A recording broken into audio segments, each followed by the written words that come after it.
¿Qué tal amigos del Universal Deporte? Es un gusto saludarlos. El día de hoy tenemos la oportunidad de platicar con uno de los mejores porteros en la historia del fútbol mexicano, nada más y nada menos que Adolfo Ríos, a quien por supuesto agradecemos estos minutos que nos regala para la gente del Universal y el Universal Deportes. Adolfo, ¿cómo estás? ¿Qué tal, Miguel? Gusto saludarte. Un abrazo para todos en Universal. Muchas gracias, Adolfo, por estos minutos que nos regalas. Vamos a platicar varias cosas contigo. Bueno, primero platícanos cómo estás viviendo esta etapa en la actualidad de tu vida, Adolfo. Muy bien, gracias a Dios. Ya diferentes etapas en las cuales estamos teniendo la gran bendición ya de que la familia está creciendo, nuestros hijos ya se casaron, nuestro hijo mayor ya tuvo a su bebé, su primer bebé, que es nuestro primer nieto. Con mi esposa estamos encantados. Mi hija también está casada, primero Dios, en un mes aproximadamente, no, en unos 15 días aproximadamente, se convierte en mamá también con nuestro segundo nieto. Entonces, una etapa diferente, pero llena de bendiciones.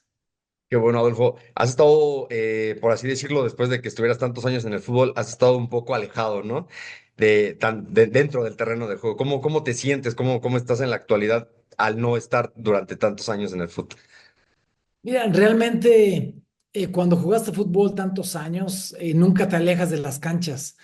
No me refiero a estar jugando físicamente, ya de eso tuve mi decisión ya de no jugar más. Incluso había partidos de leyendas en donde amablemente nos invitaban, y dejamos de hacerlo porque gracias a Dios me retiré del fútbol sin lesiones graves, y no me gustaría de repente en ese tipo de cuestiones, en una situación de algún choque o una imprudencia futbolística, salir prácticamente con alguna lesión que nos pueda después limitar. Entonces estamos tranquilos, no nos retiramos de las canchas porque seguimos teniendo análisis deportivos de lo que hemos hecho durante tantos años, y principalmente siguiendo los partidos de fútbol, que es algo que nos ha apasionado y nos va a apasionar siempre.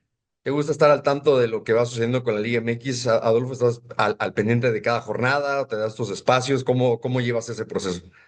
Sí, seguimos, estamos colaborando con Claro Sports, entonces eso nos da la posibilidad de estar manteniendo un acercamiento a la liga. No solamente eso, también en ocasiones, aunque lo hacemos los programas desde casa, también hay partidos en los cuales tenemos que estar de manera presencial. Vamos el próximo fin de semana a estar en Aguascalientes en el partido de Necaxa contra América. Entonces, hay en algunos partidos en los que sí nos solicitan estar presentes, y de acuerdo a la agenda que tenemos también, vamos definiendo en cuáles podemos estar y en cuáles de repente se puede complicar. ¿Cómo es la actualidad de la Liga MX, Adolfo, desde tu perspectiva? Mira, hay un tema que lógicamente se ha tocado permanentemente, y lo voy a poner en una definición muy sencilla, muy simple. Acaba de pasar la final el día de ayer, de Toluca contra América en el campeón de campeones. Fue en Estados Unidos, y pusieron el himno nacional previo al partido. Entonces, siguiendo la cámara, los jugadores que cantaban el himno nacional eran la minoría. Entonces, estamos hablando que podría habido entre los dos equipos, entre 6 jugadores o 7 cantando el himno nacional de 22 jugadores. Entonces, esa es nuestra realidad en el fútbol mexicano. Que haya 7 u 8 extranjeros dentro de la cancha y que haya solamente 3 mexicanos por equipo en algún momento dado dentro de la cancha, me parece que es una situación que rebasa cualquier propósito y que rebasa la situación de expectativa de nuestro fútbol. Por eso es que creo que es un tema que se ha ido alargando y que no se ha solucionado. En la época en la que tuvimos la bendición de jugar, había solamente 3 extranjeros por equipo. Y en la Ciudad de México solamente podían jugar 2 extranjeros dentro de la cancha. Entonces, eso ha cambiado mucho, pero desafortunadamente ha cambiado para disminución de oportunidades para los jugadores mexicanos y para el poco desarrollo que puede haber en la situación futbolística. Y esos extranjeros marcaban diferencia, ¿no? Eran extranjeros de mucha calidad y en la actualidad, justamente con el número, a veces llegan jugadores completamente desconocidos. ¿A qué crees que se debe esta situación que mencionas del tema de los extranjeros? Porque va en aumento y en los últimos años va en aumento, ¿no, Adolfo? Sí, Miguel, tristemente a una situación que tiene que ver con la representación de jugadores, con los representantes, las negociaciones que se hacen. Debería haber un tema mucho más limitado y que esa situación te generara también que hoy en día no solamente los jugadores tienen que tener un representante, sino los entrenadores también. Entonces, eso abre un margen de maniobra para que en muchas ocasiones el propósito no vaya de la mano con una situación de mejorar futbolísticamente hablando, sino que va de la mano de una situación de negocio que desafortunadamente en todas las partes se llega a dar. Y eso perjudica literalmente a nuestro país, a nuestro fútbol, porque como bien lo mencionaste, no siempre llegan los mejores jugadores o las mejores opciones, que siempre van a ser bienvenidos los jugadores de calidad, que dejen algo importante en nuestro fútbol, que haya un legado de aprendizaje para nuestro fútbol y principalmente para nuestros jóvenes. Pero no es el caso. Como bien lo mencionaste, muchas veces no llegan los mejores y esa situación genera y limita una situación de crecimiento futbolístico para nuestros jugadores. Adolfo, otro de los problemas actuales, ¿no? Del fútbol mexicano también es la falta de ascenso y descenso. ¿Qué opinión te merece esta situación?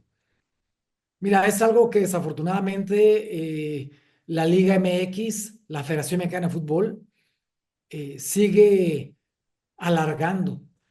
Hace años que ya se había tocado el tema, que en la Asamblea de Dueños se decía que iba a volver el ascenso, el descenso. Hace poco dijeron que sí, que sigue existiendo, pero que los equipos no están certificados, lo cual no es una realidad, no es una situación en la cual determine que un equipo de fútbol de liga de ascenso o en este caso de expansión tenga que ser certificado por una cantidad de eh, estadio en la cual una cantidad de aficionados tenga que estar en condiciones para poder ser certificado, además de que tengan fuerzas básicas en donde no tienen ningún apoyo prácticamente. Entonces, sí es una situación que han ido alargando y que ha ido perjudicando. ¿En qué perjudica que no haya ascenso y descenso?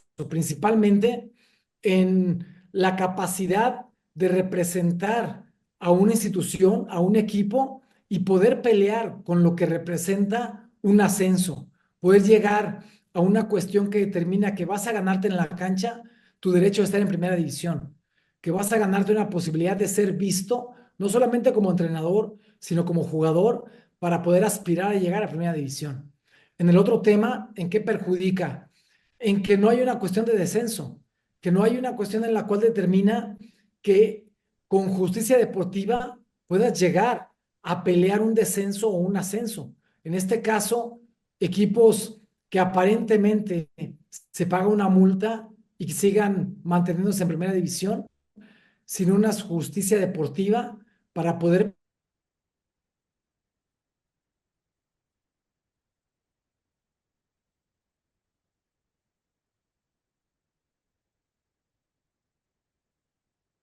Y eso, claro que es un tema bien delicado para nuestro fútbol y así lo estamos viendo. ¿Crees que esta situación afecte directamente a la selección mexicana? Y si es así, ¿nos podrías compartir cuáles serían estos puntos por lo cual lo consideras así? Sin duda alguna afecta. En este momento, la calidad que existe, incluso con los torneos que la misma federación mantiene, que de repente quitaron la sub-20 y ahora es sub-23, los torneos que ahora es sub-18 en lugar desde que había antes sub-17, sub-15. Entonces, ese crecimiento va en deterioro, porque no hay una situación de seguimiento, no hay una constante en la cual la formación de jugadores mexicanos jóvenes comience a dar frutos. Si sigue dando frutos, es gracias a que algunos de los equipos de primera división mantienen un propósito con fuerzas básicas y una capacidad y una calidad para poder desarrollar jugadores. Pero tenían que haber en todo el país esa posibilidad. Antes había una segunda división, una liga de ascenso, para poder aspirar a que esa competencia hubiera el desarrollo suficiente para que de ahí vinieran jugadores de diferentes lugares de la República Mexicana a equipos de primera división. Hoy lamentablemente eso mantiene una cuestión en la cual jugadores que tendrían que estar ya teniendo aspiraciones a ser titulares en primera división comienzan a debutar en primera división a los 23 años, 24 años, y eso no está bien, porque ya tendrían que estar jugando desde los 17, 18 años en primera división, debutando en primera división. Entonces, eso a la larga perjudica a la selección nacional por el desarrollo mismo. Podemos hablar que hoy jugadores aspiran a buscar un espacio o una oportunidad en el extranjero, pero estamos hablando de jugadores de 25 años, de repente jugadores de 27 años, entonces ya no es lo mismo. Y eso, claro que perjudica, porque la llegada a selección nacional cada vez es más difícil, el desarrollo futbolístico cada vez es más complicado, y cuando un mexicano, futbolísticamente hablando, comienza a tener un desarrollo en su plenitud futbolística, ya es arriba de los 25 años, y a veces ya es muy tarde. Oye, Adolfo, y hablando de eso, de la selección mexicana, ¿cómo ves la actualidad de la selección, sobre todo de cara a la Copa del Mundo, que falta menos de un año, ¿no? Para que ya comience. Mira, Miguel, si a pesar de todo lo que estamos hablando, hay un nivel futbolístico en base a lo que la selección mexicana está mostrando, no solamente con los jugadores que están en nuestro país, sino con jugadores que están en el extranjero, que han dado muchas satisfacciones a nuestra afición, a nuestro país, a nuestra selección. Estamos hablando principalmente de jugadores ya con un grado de veteranía importante, que están teniendo una capacidad extraordinaria, qué bueno, pero un Raúl Jiménez que sigue levantando la mano y siendo el jugador más importante en este momento. Un Santi Jiménez que, si bien es cierto, no ha llegado a su tope futbolístico para poder estar representando a tu país como quisiéramos. Pero también muchos jugadores que en nuestro país están teniendo esa posibilidad de desarrollarse a pesar de todas las falencias que nuestro país ha tenido como desarrolladores de futbolistas. Hoy en día estamos hablando de una selección que está compitiendo, pero está compitiendo con lo que tenemos en nuestra zona. Ahí la situación es a dónde vamos a llegar a una competencia de un mundial en donde la ventaja más grande que podemos tener es que vamos a jugar en nuestro propio país. Y esa es la situación que debería generar una diferencia en donde saquemos provecho no solamente de la altura, del smog, de nuestra gente, nuestra afición, sino de lo que realmente representamos como país, futbolísticamente hablando. Y hoy estamos en una situación en la cual estamos aspirando no solamente a hacer un buen mundial, sino a jugar un quinto partido, cuando la aspiración debería ser diferente. En tu país, con todas las ventajas, deberías estar aspirando a un sueño de trascender para poder llegar a disputar una final. Como bien lo mencionas, hay buenos jugadores que están en el extranjero, hay una camada interesante que viene detrás, hay jugadores experimentados. Esta va a ser la Copa del Mundo aquí en nuestro país. Vienes de hacer una de las peores presentaciones, ¿no? En Qatar 2022, desde Argentina no se quedaba en una fase de grupos. Con todo esto, ¿consideras que Javier Aguirre es el indicado para llevar a buen puerto a esta selección? Mira, Javier, a final de cuentas, lo invitan. Él había dicho anteriormente que ya no iba a volver a selección nacional. Cuando hay una cuestión de acercamiento por parte de Rodríguez para convencerlo para venir a selección nacional, por supuesto, hay propuestas que no puedes evadir o no puedes evitar. Aguirre dijo, si mi país me llama, siempre voy a estar ahí. Y lo tomó cuando le había dicho que no iba a regresar. Entonces, qué bueno que lo haya hecho, porque es el técnico que de alguna forma tiene más experiencia a nivel internacional para poder aspirar a llevar una selección a un buen puerto. Vamos a ver hasta dónde nos alcanza con lo que se tiene, pero sí creo que hay ejemplos que deberíamos tomar en cuenta. Y esos ejemplos son principalmente el producir jugadores, trabajar con jugadores desde las bases para poderles dar una formación diferente y que el desarrollo sea distinto. No con esto quiero decir que no haya jugadores que puedan salir a Europa, qué bueno que los haya, pero tomando en cuenta un ejemplo como Argentina, por ejemplo, cuando Argentina jugó su mundial en el 78, no tenía a un solo jugador argentino jugando en el extranjero. Entonces, ¿eso qué te habla? Las raíces, la formación, la pasión y el compromiso y la disciplina para darle a tu país jugadores que sientan, que se apasionen por representar a tu país, lo consiguieron así, ser campeones del mundo, jugando en casa. Entonces, a eso me refiero, a que hay ejemplos que tenemos que seguir y que en este caso los ejemplos desafortunadamente que se han tomado son los de Estados Unidos, en donde no hay descenso, no hay ascenso, pero hay negocio. Y eso desafortunadamente a nosotros nos ha costado. A ellos, ¿qué les beneficia? Que tienen jugadores naturalizados, que tienen jugadores que llegan a Estados Unidos de todas partes del mundo y que eso les abre un panorama completamente diferente en crecimiento futbolístico. Porque ese crecimiento no son jugadores que se hayan formado ahí, son jugadores que llegaron por una cuestión de migración y llegaron por una situación de vida diferente, pero que han alcanzado su nivel en Estados Unidos y que hoy en día muchos de ellos están en otros países, pero tienen la ciudadanía americana y que van a ser tomados en cuenta para ser parte de selección nacional, cosa que no tenemos nosotros en México. Tú que tuviste la oportunidad de defender esa portería, ¿cómo ves la actualidad de los porteros mexicanos, sobre todo porque en las convocatorias desde que regresó Javier Aguirre han sido constantes, ¿no? Los nombres de Luis Malagón, Raúl Gudiño y por supuesto Guillermo Ochoa. ¿Qué tan bien está cuidada esa portería para la próxima Copa del Mundo, Adolfo? Mira, Javier Aguirre es un viejo lobo de mar que se la sabe de todas, todas. Él va a tener siempre a alguien con experiencia y a alguien que en un momento dado, por cuestiones mediáticas en la situación de momentos, ¿y a qué me refiero mediáticas y momentos?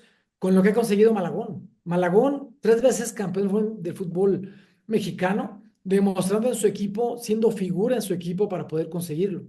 Entonces, era inevitable ponerlo como titular y lo ha hecho bien. ¿Por qué tiene a Memo Ochoa, que ha sido el más histórico en nuestro país y lo sigue siendo? Con la intención de saber que si de repente no te funciona al arquero que estás teniendo, vas a tener alguien de experiencia para poderlo poner. Tienes a otro joven como Rangel, que la situación de él es el desarrollo futbolístico que está teniendo y lo está haciendo bastante bien también para poder competir en ese ámbito. Trajiste en un momento dado a Padilla, pensando lógicamente que traerlo a México sería una situación de tenerlo cerca para poder aspirar a que su desarrollo futbolístico le diera la cercanía para ser considerado en selección nacional. Hay otros porteros que están trabajando bien. El tema de Moreno, el tema de Andrés Sánchez, que son arqueros que en un momento dado pueden competir, aunque no sé si el tiempo les dé para estar ahí.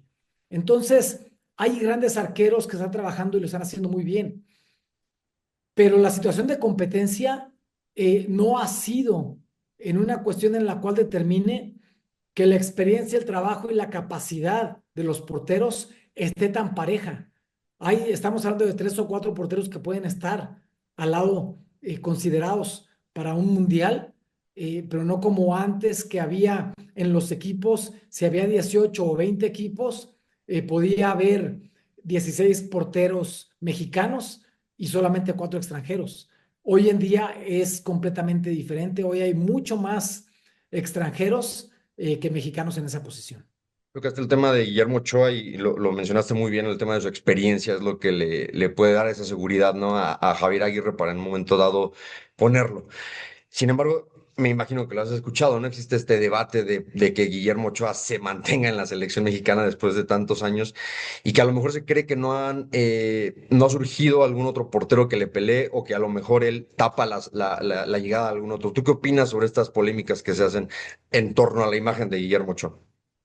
Mira, históricamente Memo en la posición de la portería, en este momento es la leyenda más grande que tenemos. Entonces, ¿qué te quiero comentar con esto? No es eso lo que le daría un lugar en la selección nacional. Es la capacidad que sigue teniendo para jugar al fútbol. Si bien es cierto, Lo preocupante en este momento es que Memo no tenga equipo para poder seguir manteniendo una línea futbolística y un nivel que lo lleve a selección nacional. Y no con un tema, porque sé y conozco perfectamente a Memo, de que él va a luchar por una titularidad. Él de ninguna manera se va a conformar con ir de segundo o tercer portero. Que si es segundo o tercer portero, tampoco le haría disgusto o tampoco le haría una situación de revelarse a una cuestión de que por qué no es el titular. No, Memo ya consiguió lo que ha conseguido de acuerdo a esa personalidad, esa capacidad, esa madurez que ha tenido. Él está buscando un sexto mundial y si en un momento dado le da la situación física para mantenerse en un nivel futbolístico, para aspirar a pelear una titularidad, así lo va a hacer. Y si la cuestión no le alcanza porque hay alguien que está mejor, él lo va a aceptar porque quien manda es el entrenador. Entonces yo no veo de ninguna manera que si él mantiene una cuestión física, porque siempre ha sido una persona disciplinada, que se ha cuidado dentro y fuera de la cancha, y si él se mantiene físicamente competitivo y en un equipo en el que esté siendo titular para poder aspirar a esa posición, yo no me cabe ninguna duda que llegaría a su sexto mundial. Oye, Adolfo, me tocabas hace unos instantes me quedó un poco marcado el tema de que se ha perdido un poco las bases, ¿no? Las raíces de los jugadores en cuanto al tema de las canteras y todo esto. Tú tuviste la oportunidad de salir de la cantera de Pumas, ahí te terminaste de formar y ahí debutaste, ¿no? Si nos podrías compartir, ¿qué crees que ha pasado en un equipo tan importante como lo es Pumas, en donde tú tuviste la oportunidad de estar tantos años, en cuanto a que no han surgido ya últimamente tantos jugadores de esa cantera que en algún momento, ¿no? Llegó a ser considerada como la mejor de este país? Mira, yo tuve una gran bendición. Yo empecé en Uruapan, en mi pueblo natal, a jugar en tercera y segunda división. Tuve la gran bendición de tener entrenadores como don Horacio Troche, que fue mundialista de su país y capitán de su selección nacional. Cuando él vino a dirigir a México y sus últimos años dirigió a Uruapan. Y él tenía a dos porteros profesionales que en ese entonces ya retirados, Jorge Poyú y Leonel Conde, que ellos llegaron a jugar también a nuestro país. Y tuve esa bendición de que ellos me entrenaron, la época en la que yo estuve en Uruapan. Entonces, cuando llego yo a Pumas, ya llevo una experiencia joven, pero de alguna manera con una experiencia de entrenadores de porteros uruguayos. Entonces, tuve esa bendición. Cuando llego a Pumas, yo ya tenía una experiencia de trabajo y termino llegando yo de Uruapan de segunda división a Pumas de segunda división. Y al siguiente año prácticamente me integro al equipo de primera división. Sí me parece que hay una situación en la cual no solamente es Pumas, y lo mencionaste bien, con una cantera y una trayectoria histórica, en donde no solamente porteros, sino jugadores de cancha salían y salían y salían para ir a diferentes equipos. Hoy en día, desafortunadamente, esta situación se ha ido quedando atrás. Ojalá que con la llegada del doctor Miguel Mejía Barón, que no sé hasta dónde le permitan y tenga la autoridad de tomar decisiones, porque si hay algo que yo he admirado siempre el doctor Miguel Mejía Barón, es su actitud, es su alegría, es la forma de dirigirse a los jóvenes, como siempre lo hizo con nosotros y que tuvimos la bendición de ser recibidos por él. Y hoy lo veo poco participativo. No sé hasta dónde le estén frenando lo que él soñaría tener para poder nuevamente sembrar y ver crecer una cantidad impresionante de jugadores que deberían estar surgiendo en Pumas. Creo que es un punto muy importante. Hace no mucho el propio doctor Miguel Mejía Barón hablaba, reconocía que realmente han estado atrasados, ¿no? En ese tema de la cantera, pero que su proyecto es justamente, es un experto, ¿no? En sacar jugadores de la cantera. En cuanto a la portería, ya tocaste también el tema de Alex Padilla. ¿Cuál crees que sea ese mismo problema? Porque a lo mejor en cuanto a jugadores han salido esporádicamente, ¿no? Si me voy un poquito atrás, Alan Mozo, Jesús Gallardo, pero son pocos. Pero en cuanto a la portería, Adolfo, estás tú, Jorge Campos, Bernal, Alejandro Palacios y párale de contar, ¿no? Es una realidad que la portería de Pumas ha sufrido al generar un portero de calidad, de experiencia y que se logre mantener como ustedes lo hicieron tantos años? ¿Qué crees que ha pasado en ese aspecto? Mira, Miguel, ahí habría que conocer más el tema para poder opinar al respecto. No conozco cómo está la cuestión formativa de los porteros. Ahora, eh, por redes y todo esto, me entero que Odín Patiño llega a ser cabeza prácticamente de esta situación de formación de porteros, lo cual me parece extraordinario, pero no sé antes de qué manera se estaría dando seguimiento a esa posición, porque de repente podemos pensar y creer que el tema de formación debe enfocarse en una posición, pero sí hay una diferencia abismal en lo que es la posición de la portería, porque es un especialista. No es una situación en la cual puedas manejar como se ha manejado siempre. Y te pongo ejemplos. El tema, por ejemplo, de el Claudio Suárez, por ejemplo. Él empezó como delantero y terminó siendo un extraordinario defensa central. Eso lo puedes hacer en un momento dado en diferentes posiciones. Jugadores que de repente empiezan como centrales y terminan como medios, como lo llegó a hacer Rafa Márquez. Entonces, pero en la portería no puedes hacerlo. En la portería tienes que estar definido perfectamente en tu posición, independientemente de que haya algunos tocados como Jorge Campos que llegó a jugar delantero también. Pero en la posición de portería, ahí debes estar no solamente preparado, no solamente trabajado, sino en una cuestión de ascendencia en la cuestión de aprendizaje. No en una situación en la que ya pienses que ya sabes todo, sino algo de que debas en todo momento aprender algo nuevo cada día. Y para eso, quien tiene que llevar esos hilos es gente preparada, gente que haya estado en la portería, gente que haya sabido lo que es equivocarse y levantarse, que haya sabido lo que es triunfar y lo que es aprender de una derrota. Y principalmente, mantener una línea de trabajo permanente, con disciplina. No es una cuestión en la que solamente importe lo que pasa dentro de la cancha. No, es tan importante lo que pasa dentro de la cancha como lo que pasa fuera de ella. Y eso es el legado de un futbolista. Por eso es que no sé de qué manera hasta el momento o antes, años atrás, se estuviera trabajando. Pero de repente para la gente que toma las decisiones, fue más sencillo empezar a llevar arqueros extranjeros. Y eso es importante si eso te deja un legado para los que vienen atrás. Pero por lo que veo y lo que se ve y lo que ha pasado, no ha sido el caso. Es prácticamente un hecho la llegada de Keylor Navas, ¿no? A Pumas. Es lo que estás comentando, ¿no? Están buscando un portero que en menos de 6 meses va a cumplir 39 años, Adolfo, que sí es un histórico, pero que está cada vez más que a los 40. ¿Qué opinas al respecto? El propio Miguel Mejía Barón decía que si llegaba, la idea era que dejara una escuela y que arropara a estos jóvenes, ¿no? ¿Qué opinión te merece? Que esa sería la intención, llevar a un arquero de experiencia, un arquero internacional que lo ha ganado todo, que pueda compartir esa experiencia y que el legado que en un momento dado él podría dejar para los jóvenes sea de crecimiento, de humildad, de trabajo, de disciplina. Pero esas son bases que ya deberían llevar los porteros jóvenes. Hoy en día está pasando una situación complicada la portería de los Pumas, pero no hay una cuestión de responsabilizar a Parra. Es una cuestión general, es una situación de equipo.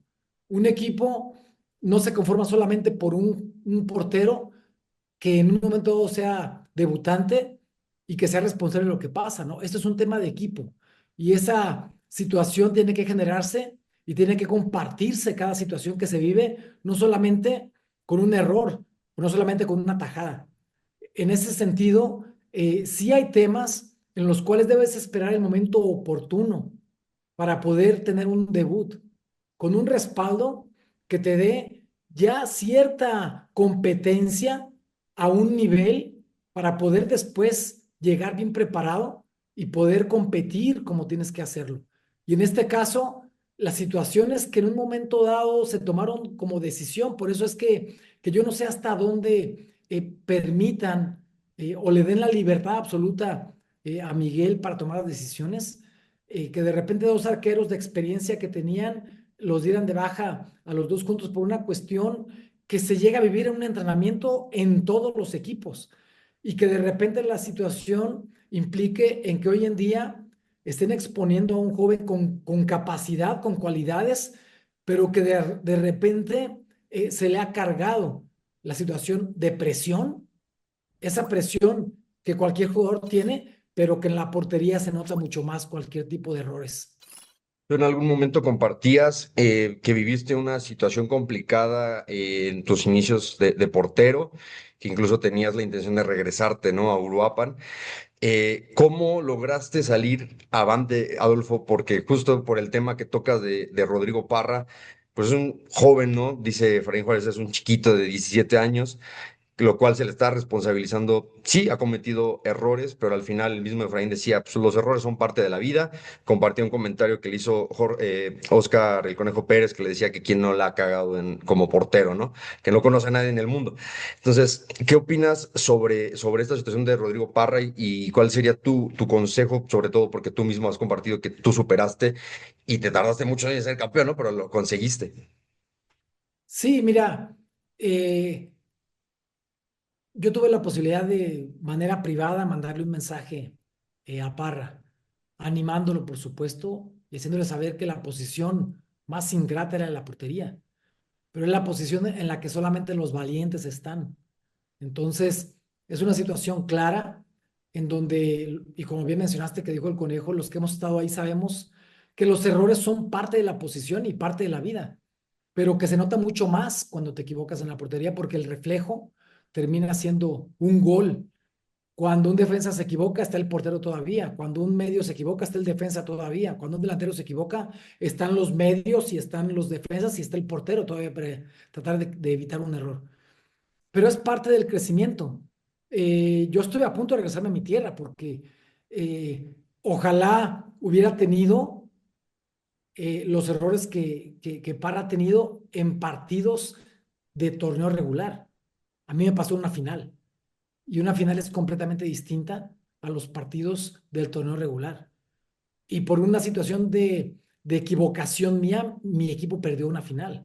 Entonces, lo que era antes esa final, todo color de rosa, de repente se convirtió en insultos, en amenazas, en rayar mi coche, ponchar la llanta de mi auto, llamadas en la madrugada para insultarme. Entonces, yo en un momento dado sí quise regresarme a mi pueblo, pero cuando me di cuenta que en la casa de mis papás donde yo vivía estaba pasando lo mismo, estaban tirando cosas y pintando cosas en la pared y tirando huevos en la barda de mi casa y todo. Entonces, yo dije, me regreso y va a ser exactamente lo mismo que estoy viendo acá. Entonces era tiempo de tomar una decisión. Y esa decisión es la que tiene que tomar un portero cuando se equivoca. Te tropezaste, caíste, ahora ten el carácter y ten la valentía para sobreponerte, porque eso es lo que más fuerte te va a hacer. Y mi compromiso fue buscar acomodar al lugar, ser campeón de primera división para quitarme una losa que iba a estar cargando durante muchos años. Y así fue. Cuando yo perdí esa final, fue en el 87 y yo fui campeón hasta el 98.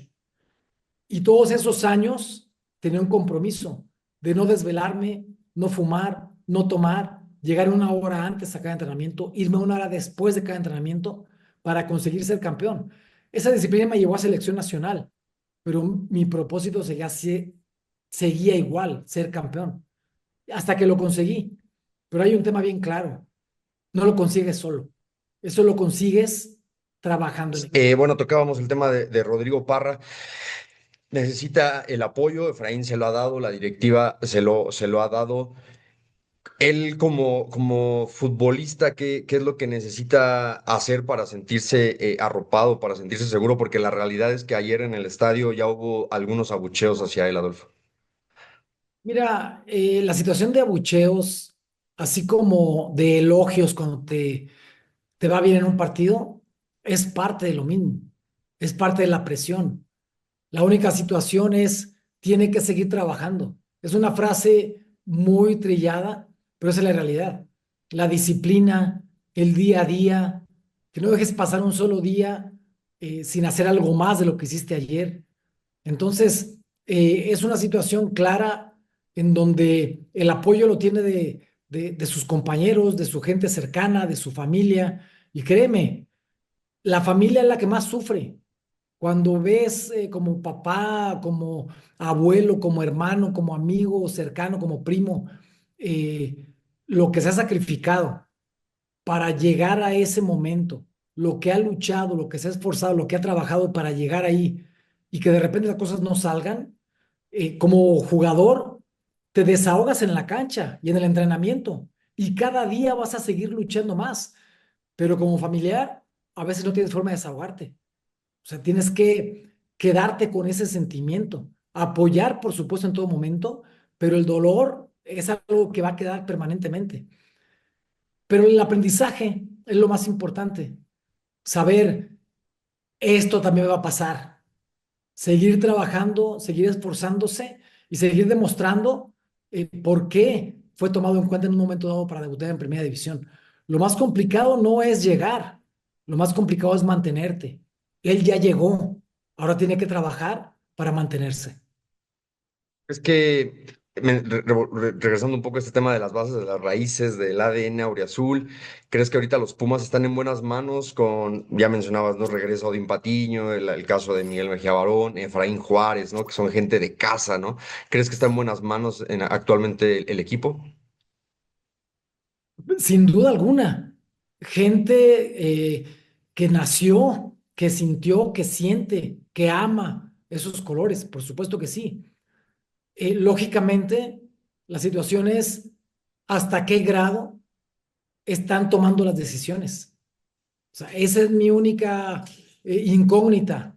¿Hasta qué grado están ellos definiendo todo lo que está pasando en cuanto a refuerzos, en cuanto a las decisiones deportivas, en cuanto a la estructura de lo que en un momento dado fue y que ha pasado tantos años y que no se ha recuperado? Entonces, esa sería solamente mi única incógnita. Ojalá que de verdad estén tomando ellos todas las decisiones eh, para ese crecimiento, no solamente para recuperar lo que en un momento dado un equipo grande como Pumas ha tenido, sino para desarrollarlo de una manera y un crecimiento diferente. ¿Crees que son 14 años, ¿no? Como no lo mencionaste tal cual, pero son 14 años que no han ganado un solo título de liga, Adolfo? Esta situación de, como dices, regresar, enderezar el camino, volver a sacar extranjeros, si ellos toman realmente las riendas del proyecto, ¿crees que pronto se pueda romper con esa mala racha? Mira, es complicado pensar eh, que la situación de un día para otro o de un turno para otro se va a cambiar y va a definirse de una manera completamente eh, esperada. Los procesos no son sencillos. Hay procesos que duran mucho más. Ojalá que todas las rachas de los equipos fueran más cortas, pero a veces no es así. Incluso Toluca salió campeón después de muchos años más que los que tenía Pumas de ser campeón. Entonces, el Atlas, muchos más de los que en un momento dado cualquier equipo hubiera conseguido ser campeón. Y hay equipos que no han sido campeones. Entonces, los procesos y proyectos pueden llevar mucho tiempo. Y hay procesos y proyectos que se tiene la bendición, el momento, el tiempo eh, y la situación tan clara de que todo se dio para que salieras campeón, pero los procesos que se mantienen duran más tiempo. Y ojalá que lo que se está haciendo, el trabajo que se ha hecho y la continuidad que tienen que darle a este proyecto, pues para los equipos como Pumas, como Cruz Azul, como América, como Chivas, como Tigres, como, o sea, hablando de los equipos que en un momento dado se les puede llamar como los grandes del fútbol mexicano, pues empiecen a retomar ese nivel y que eso haga que los demás equipos vayan en ese mismo tema de propósito y que sea, que nuestra liga sea mucho más competitiva, que veamos equipos llegando a las liguillas con esa trascendencia de poder competir y poder aspirar, porque todos los equipos que están peleando tienen que tener un sueño. Y aunque ese sueño se cumpla o no se cumpla, el sueño es ser campeón. Adolfo, ya para cerrar la entrevista, si me permitirías hacer una dinámica contigo, te voy a mencionar unas palabras y tú me dices lo primero que se te venga a la mente. ¿Estás de acuerdo? Sí, Muchas gracias. A ver, fútbol,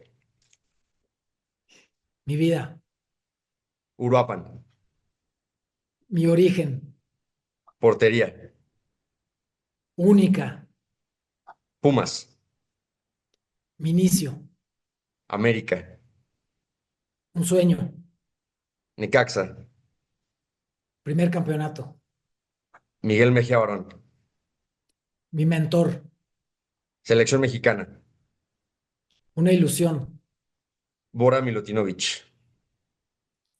mi primer técnico en selección, y finalmente Adolfo Ríos. disciplina y trabajo. Perfecto, Adolfo. Ahí lo tienen, amigos del Universal y el Universal Deportes. Adolfo Ríos, a quien por supuesto de nueva cuenta agradecemos estos minutos que nos regaló. Adolfo, de verdad, muchas gracias por esta enriquecedora plática y pues muchos éxitos en lo que venga para ti. Muchas gracias a ti, Miguel. Te mando un abrazo fuerte, saludos para todos y que Dios les bendiga. Mantente informado con el Universal y suscríbete a nuestro canal.